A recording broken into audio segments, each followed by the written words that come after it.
Si has atravesado una situación en que la vida te ha golpeado muy duro y que a pesar de que has dado tu 100%, las cosas no te salen, quiero que escuches atentamente lo que tenemos para contar, porque vamos a estar comentando la vida de David Goggins, el autor de este libro llamado No me puedes lastimar. Y es verdad. Muchas veces en nuestras vidas hemos intentado dar lo mejor de nosotros mismos y a pesar de que lo hacemos, nuevas dificultades, nuevos retos se interponen y no nos permiten lograr lo que queremos. Ahí tienes dos caminos. El camino de simplemente dejar las cosas así y esperar que en otro lugar las cosas fluyan más fácilmente y fluyan mejor, o volver a insistir hasta ser más grande que el obstáculo mismo. Y yo entiendo que la mayor parte de las veces es mucho más fácil rendirse. De hecho, lo que la mayoría de las personas hacen es rendirse. No son capaces de volver otra vez a pasar por un proceso de dificultad para lograr lo que ellos quieren. Pero hay un pequeño porcentaje de las personas y ese pequeño de ellos son grandes perseveradores, grandes personas, si se puede decir de esa manera, luchadores que van a ir sí o sí por sus metas. Y si esto te resuena, quédate aquí, quédate hasta el final, porque vas a aprender muchísimo de esta persona que a través de su vida ha inspirado a millones. David Goggins con No me puedes lastimar o Can't Hurt Me. Entonces, vamos a empezar a comentar esto. Es la historia real, ¿sí? De su vida y a través de ella un montón de aprendizajes. Porque sí, es verdad, la vida a ti te puede golpear una y otra vez y la verdad es que no es buena. La verdad es que no se compadece muchas veces. Simplemente a veces debes sacudirte la sangre, las rodillas aún sangrantes, estás con los moretones de la vida y una vez más te pones de pies. Y no quiero decirte que esto va a ser nada fácil ni va a ser bonito, porque de hecho no lo va a ser, pero para aquellos que quieran seguirlo intentando hay un camino.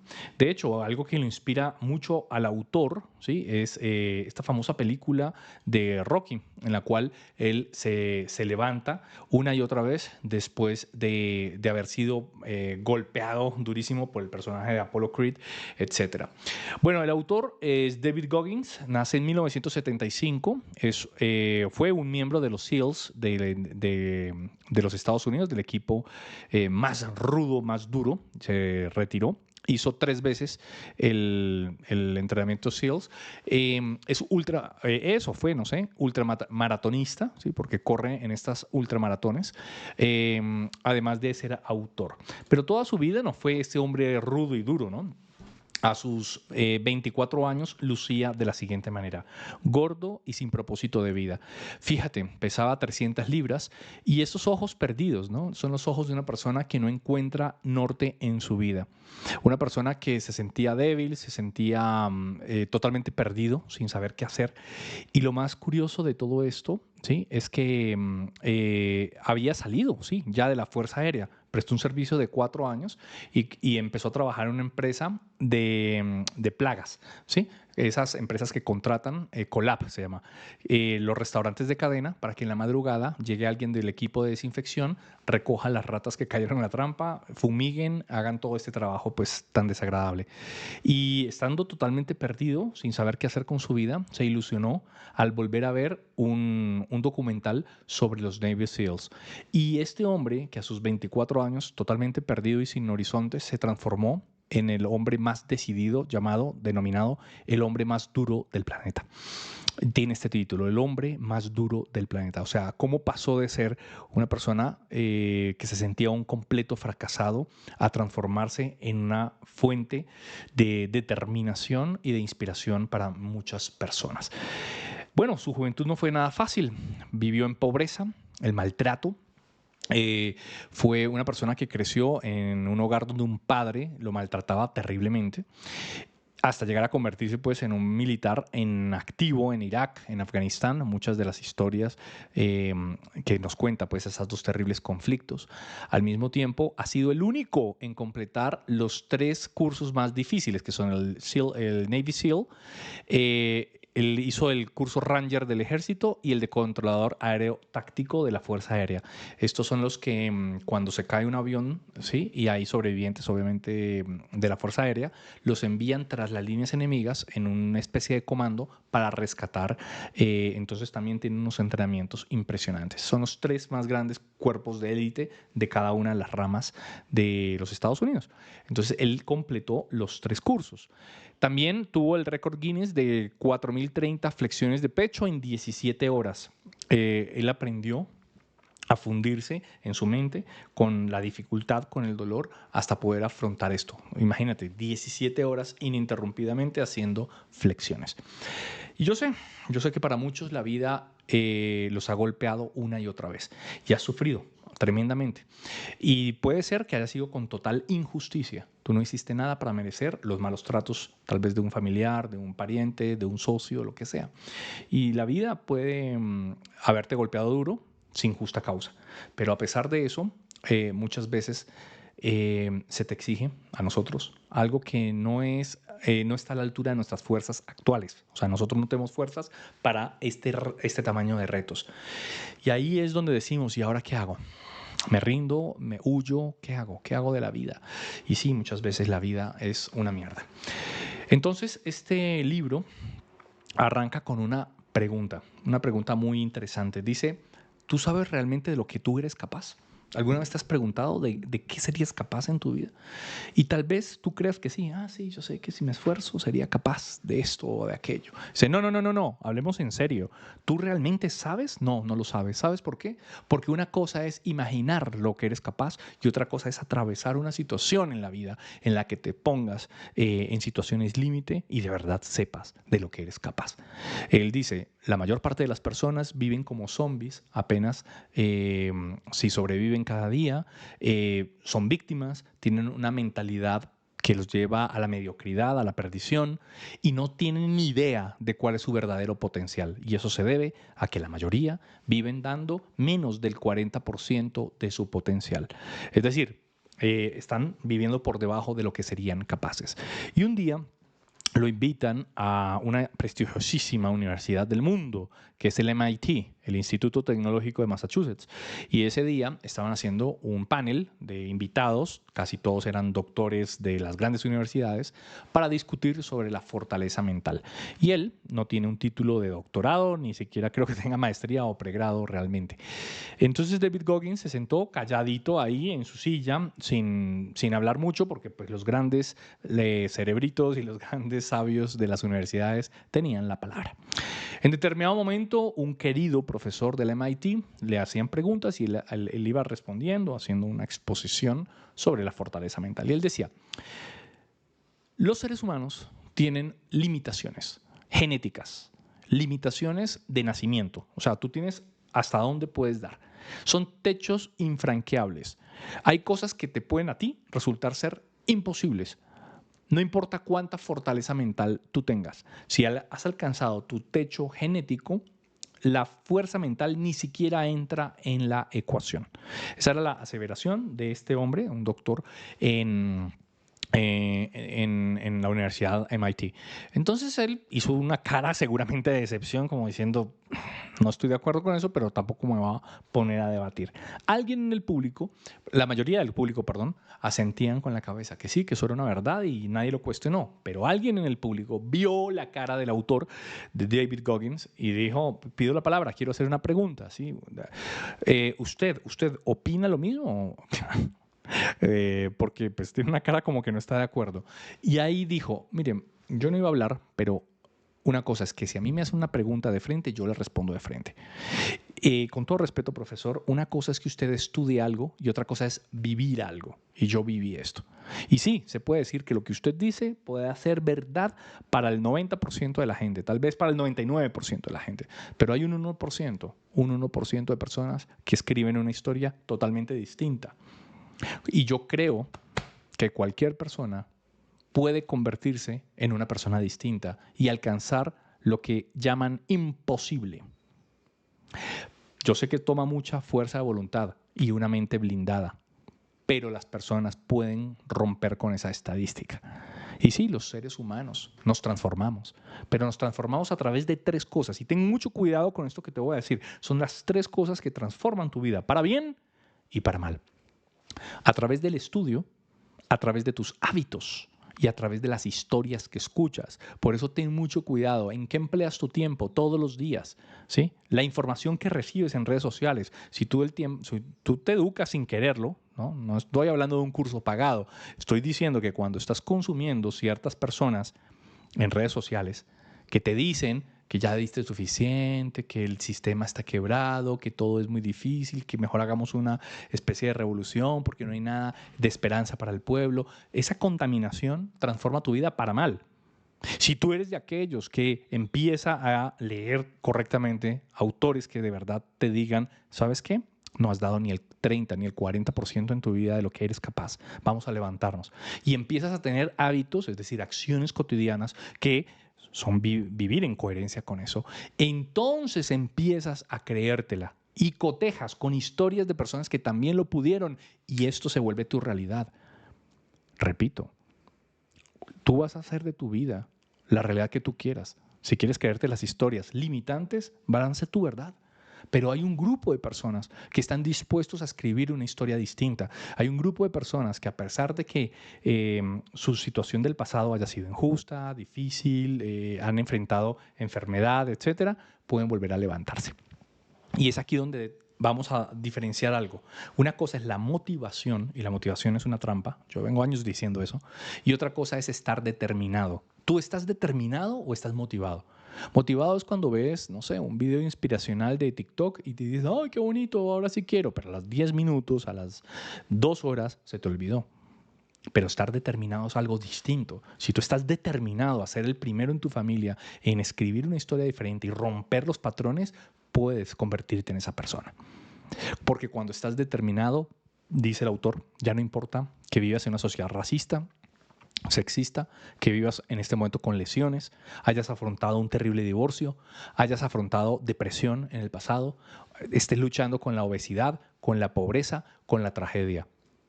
Porque vas a transformar todo ese dolor en el combustible que va a hacer de tu vida una historia distinta.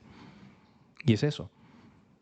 El autor entonces nace en la familia de un padre que les pegaba durísimo a su mamá y a sus hijos. Él era el segundo. Tenía un hermano mayor y él.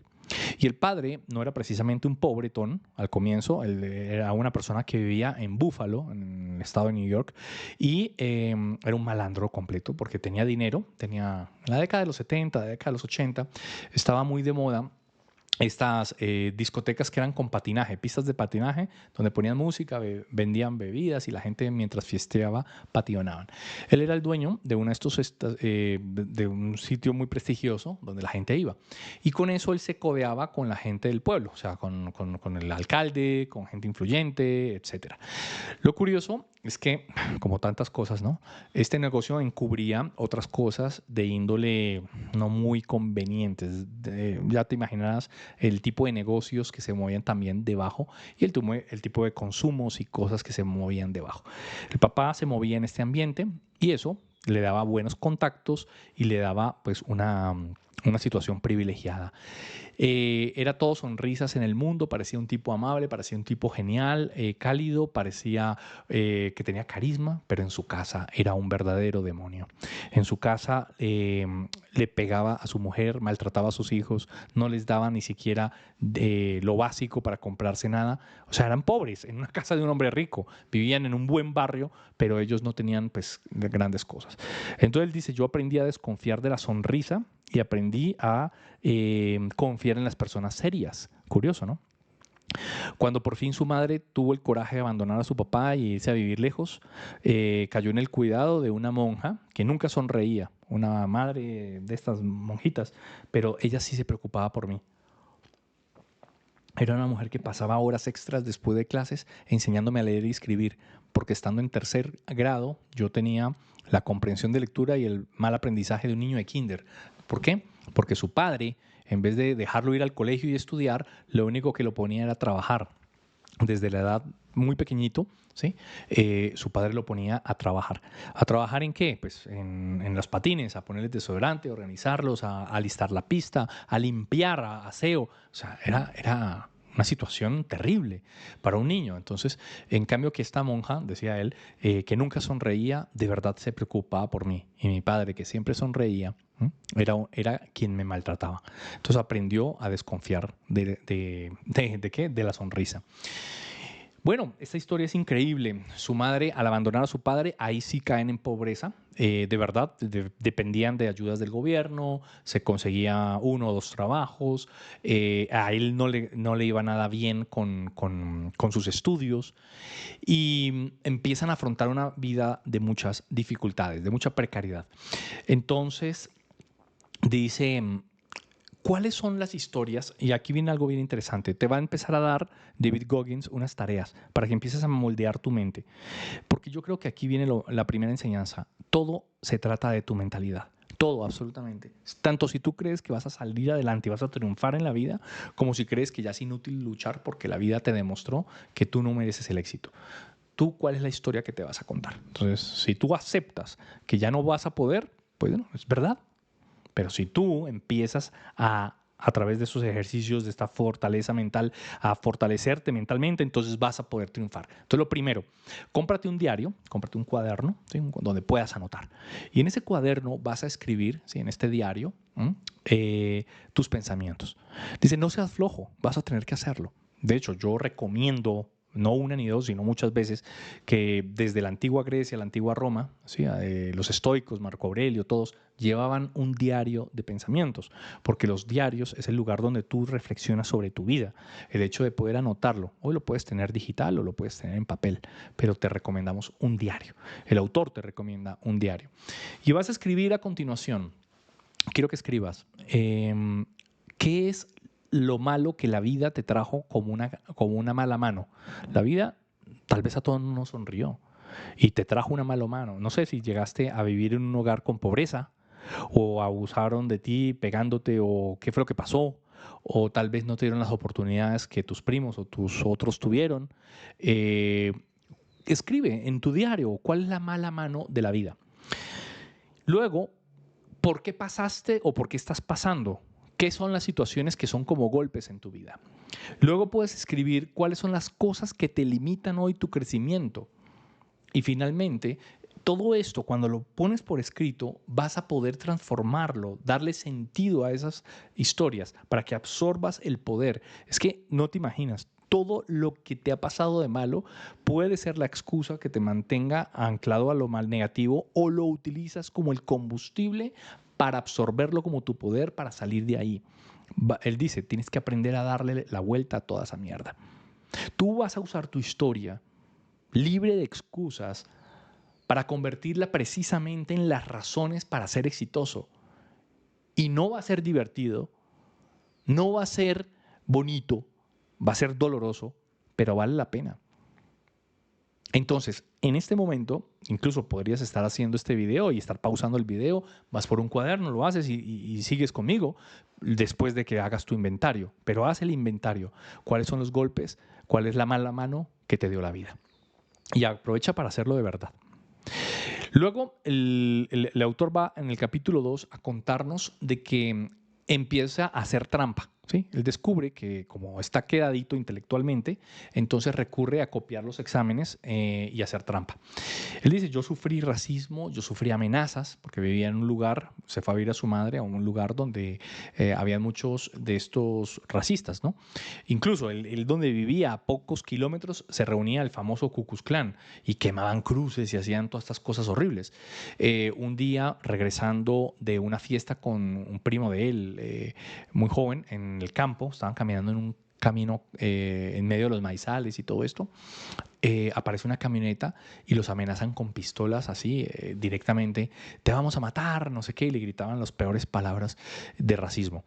Entonces él sobrevivió a eso y él dice, es que yo vivía en una situación en que me amenazaban y en el colegio me atacaban. Entonces ahí se forma un bucle del cual uno no puede escapar, porque a ti te acusan, ¿sí? De ser alguien que es un estereotipo de negro gángster y termina por él convertirse en eso. Es como la profecía autocumplida. La propia sociedad te encasilla, entonces te terminas transformando en eso. Entonces, con los pantalones caídos, con el carro con todo lleno de peluches y con los daditos de peluche cayendo. O sea, él se termina poniendo la música estridente de lo que ellos lo acusaban de ser. Él terminó para contestarles a ellos, sí, soy eso y qué, ¿no? Es muy loco.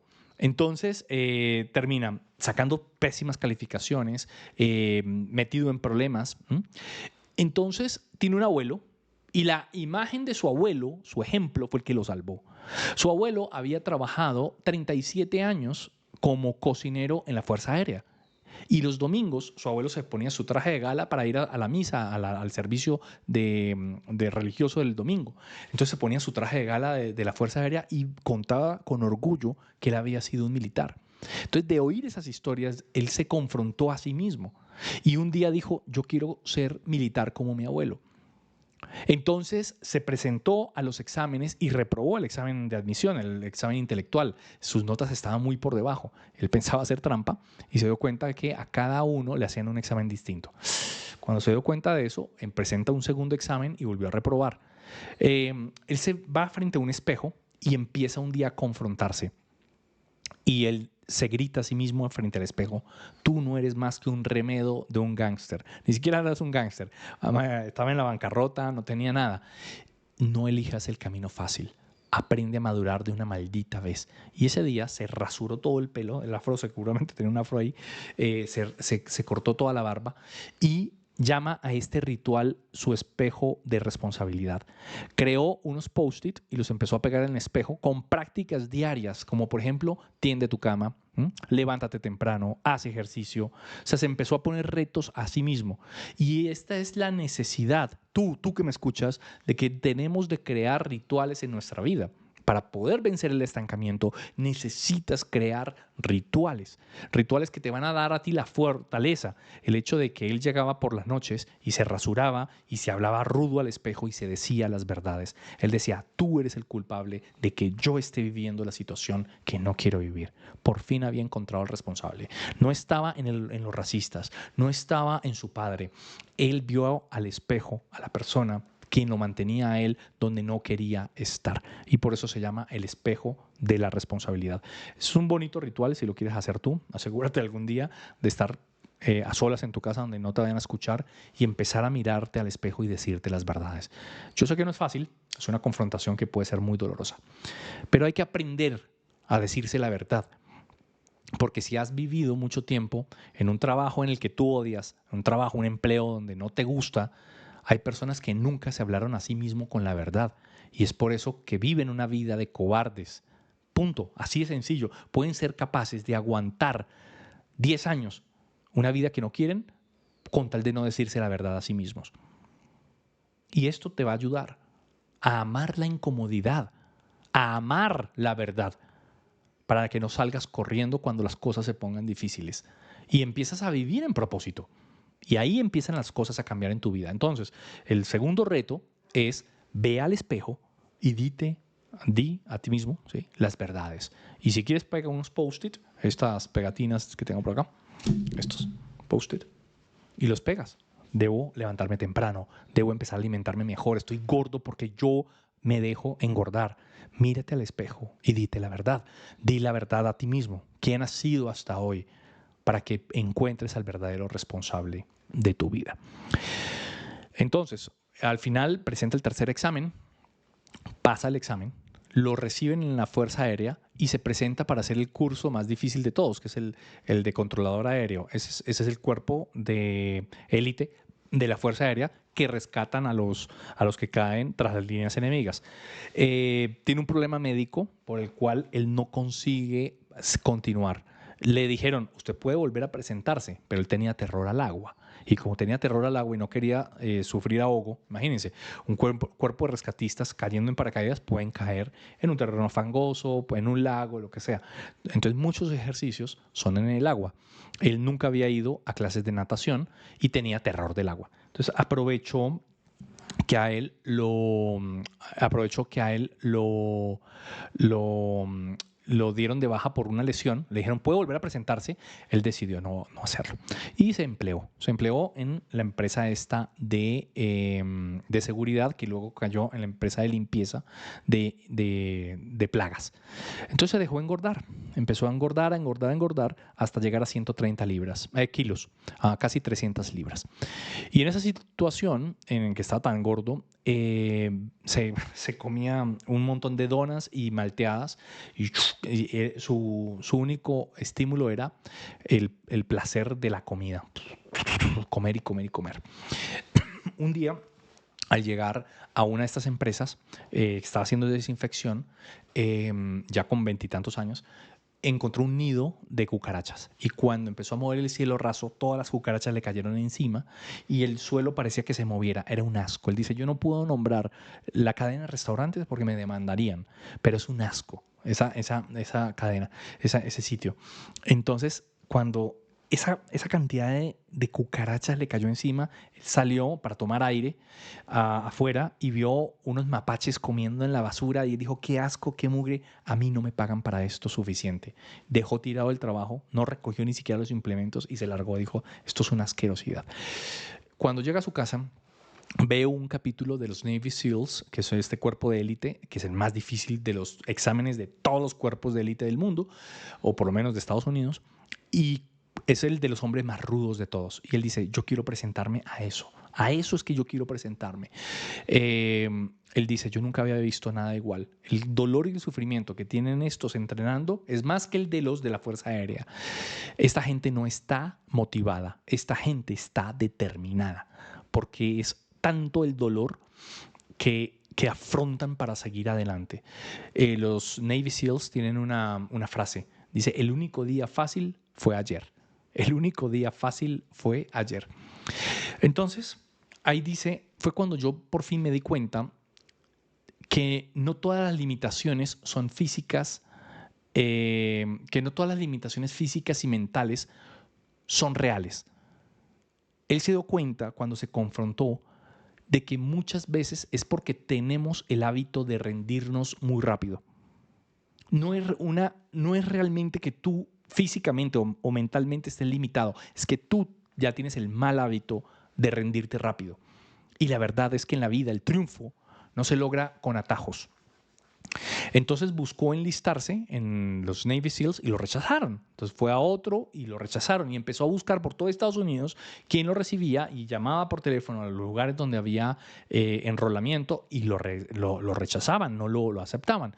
Le decía, yo estaba gordo con 130 kilos, debía bajar de peso, pero no. Hasta que un día en una de estas había alguien que sí lo recibió. Le contesta el teléfono y le dice, mira, yo soy de los pocos que estoy creyendo que podemos recibir a exveteranos, o sea, personas que se presentaron a otras Fuerzas Armadas y que puedan ser aceptados. Y estos de acá van a ser capaces, pero hay un problema. Tú solo tienes 4 meses para bajar de 130 kilos a menos de 90. ¿Vas a ser capaz? Y le puso ese reto. Y entonces cuando salió a correr la primera vez y se enfrenta con eso, dice, es que yo estaba fuera de forma. Solo pude correr 400 metros. Ya me asfixié. Y entonces, ¿qué hizo? Se empacó otra malteada, azúcar, para tratar de consolar su corazón. Estaba totalmente rendido. Pero después de eso, volvió a decir, yo no quiero seguir en este mundo limpiando plagas, matando plagas y viviendo en medio de la mugre. Yo quiero una vida distinta. Entonces empezó a entrenar. Y aquí viene algo que empieza a perfilar su alma, ¿no? Cuando él se rendía antes de terminar sus propios ejercicios, digamos que él dejaba de hacer una flexión de pecho y se iba, luego se remordía su conciencia. Decía, yo no quiero saber que no fui aceptado en los Navy SEALs porque me faltó una flexión de pecho. Entonces volvía a entrenar todo el entrenamiento de 1 hora que él se había hecho desde el inicio por haberse fallado, para crear el hábito de no renunciar. Entonces, si él había parado de correr y luego él se quedaba pensando y decía, puede ser que a mí no me acepten por haber parado de correr. Entonces volvía a hacer todo el entrenamiento desde el inicio. Él quería ser uno de los mejores. Entonces nos propone unos retos y es lo siguiente. En tu diario, ¿sí?, en tu cuaderno, escribe todas las cosas que no te gusta hacer, las que te pasas evitando ¿Para qué? Para que aprendas a convertirte en alguien que no evita la incomodidad. Aprende a confrontar tu incomodidad. Y ahora sal al mundo y realiza algo. Tal vez sea algo tan sencillo como tender tu cama. O tal vez sea como limpiar tu cocina, que está hecho un desastre. Empieza a hacer lo que has venido evitando hace mucho tiempo.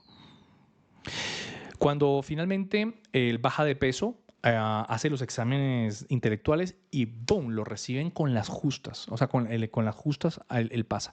Y conoce al famoso, el de la vida real, ¿no? Al famoso que inspiró la película American Sniper. Obviamente no conoció a Bradley Cooper, sino al verdadero, en que se inspira la película y varios de los compañeros de él. En el próximo video que hagamos después de este libro y la vida de David Goggins la vamos a ver en 3 capítulos. ¿Listo? La vamos a ver en 3 capítulos. Pero en el segundo video que vamos a hacer, vamos a hablar de otro, del que también de sus compañeros se hizo una película muy famosa. Porque él fue compañero precisamente de todos estos militares que fueron a las guerras de Afganistán y de Irak. Entonces sobre ellos se han ido sacando las películas. Bueno, entonces dice, el entrenamiento SEALs está hecho para quebrar a los aspirantes desde el inicio. Entran 140, 150 y se terminan graduando poco más o menos de 30. O sea, la mayoría, o sea, el 25% tal vez o menos, finalizan y llegan a ser un Navy SEALs. Es el entrenamiento más duro que existe. Y dentro de todos los meses de entrenamiento hay una semana que se llama la semana infernal. Él comenzó el proceso y se lesionó. Después de haber pasado la primera semana infernal, entra a una segunda semana infernal y vuelve y la atraviesa.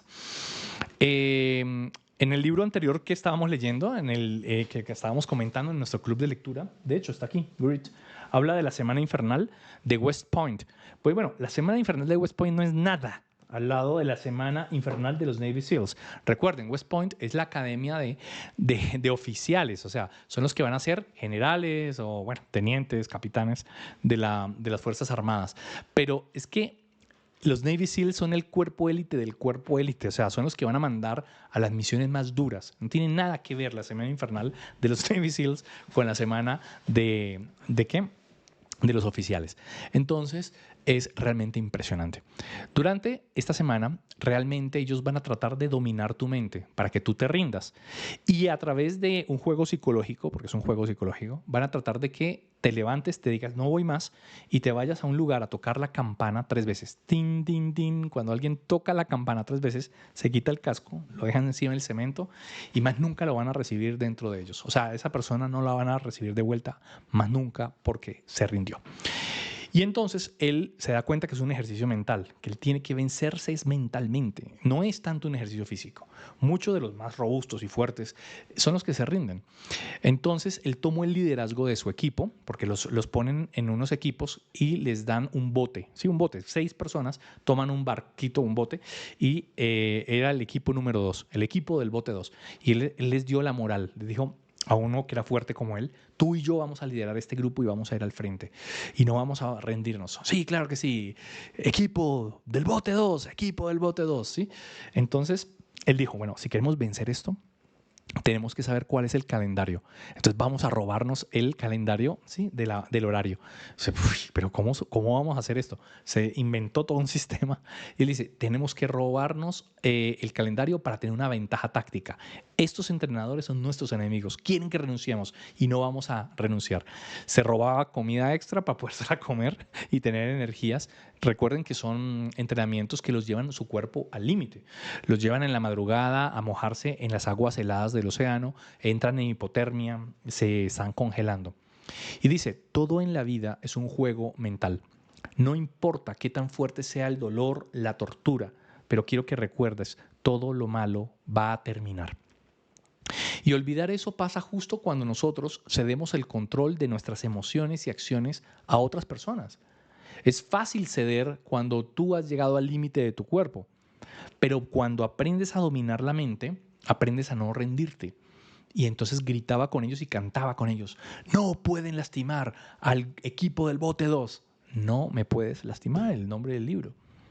Entonces dice, yo ahí fue que saqué una filosofía que he aplicado en mi vida muchas veces y este es un gran aprendizaje para ti, que se llama tomar las almas. ¿Cómo vas a dominar las almas de tu adversario? Entonces, número uno, vas a encontrar una ventaja táctica. Para mí fue robar el calendario. Cuando pude robar el calendario, ellos saben que en una semana no van a dormir. No hay sueño en una semana. Solamente hay dolor físico, ejercicios y dice, el único consuelo era la comida. Durante esa semana lo único consuelo era, y la comida era buena, pero no hay sueño. Entonces, cuando yo podía ver el calendario, sabía anticiparme a lo que vendría después, lo cual cantábamos y eso enfurecía a los instructores porque cantábamos con el dolor. Luego decía, vamos a hacer un inventario de tu mente, voy a hacer un inventario de mi cuerpo en la víspera del combate para estar, es como un chequeo, a ver cómo estoy mentalmente, cómo estoy físicamente, para enfrentarme al combate. Haz una lista de tus seguridades y tus inseguridades para saber enfrentarte a tu oponente y no te lo tomes personal. No es que él te odia por ser tú, sino que esa es su misión y tú tienes la tuya. Y número tres, no importa si tu competidor es a nivel corporativo, estás buscando un ascenso, o estás en un equipo de baloncesto buscando para que a ti te pongan a jugar porque te tienen en la banca, tú tienes que aprender a dominar tus habilidades y entender cuáles son los puntos débiles de tu competidor. ¿Sí? Porque aquí viene el reto. Si a ti te están en ese momento banqueando en el equipo de fútbol o de baloncesto y no te están poniendo a jugar, quiero que domines los entrenamientos, llegues de primero y te vayas de último y te hagas notar del profesor, que les ganes a todos para arrebatar ese puesto y tengas la mejor posición. Entrena tus debilidades. Si algo es tu debilidad, entrena, entrena, entrena. ¿Qué hacía David Goggins? Se colaba en las madrugadas en la piscina para hacer entrenamiento extra de piscinas. ¿Para qué? Para que no lo tomara desprevenido su debilidad, que era la natación.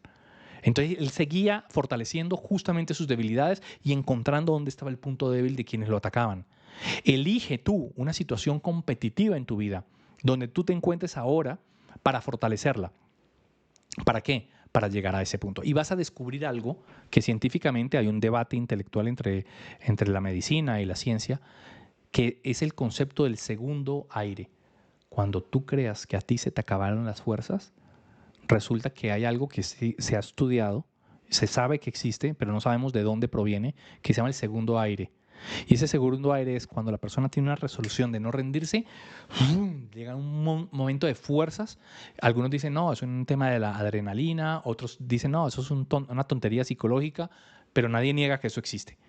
Y es cuando está a punto de rendirse, donde todos se rinden, hay un 1, 2, 5% de la gente que es más fuerte que la situación y tiene un ¿qué? Un segundo aire. Y cuando llegan a ese segundo aire, no se pueden rendir. Entonces tú observa eso. ¿Cuántas veces en tu vida, si tan solo hubieras perseverado un poco más, hubieras encontrado tu segundo aire y no te hubieras rendido? Observa eso. A veces en la vida te rendiste antes de tiempo. Entonces, hazte notar, haz que te observen, toma toda esa negatividad, haz la tuya y fortalécete. Y si lo haces, vas a poder triunfar. Lo que estamos a punto de ver para la siguiente sesión, no te lo puedes imaginar. ¿Qué fue lo que pasó después de la semana infernal? Aprobó la segunda semana, la semana infernal, pero todavía faltaban meses de entrenamiento. Y David Goggins no estaba precisamente bien físicamente. Entonces, ¿qué crees que fue lo que pasó? No te pierdas la segunda parte. Espero que aproveches y hagas los ejercicios y nos vemos muy pronto, los próximos días, para mis comentarios a la segunda parte de la biografía de David Goggins.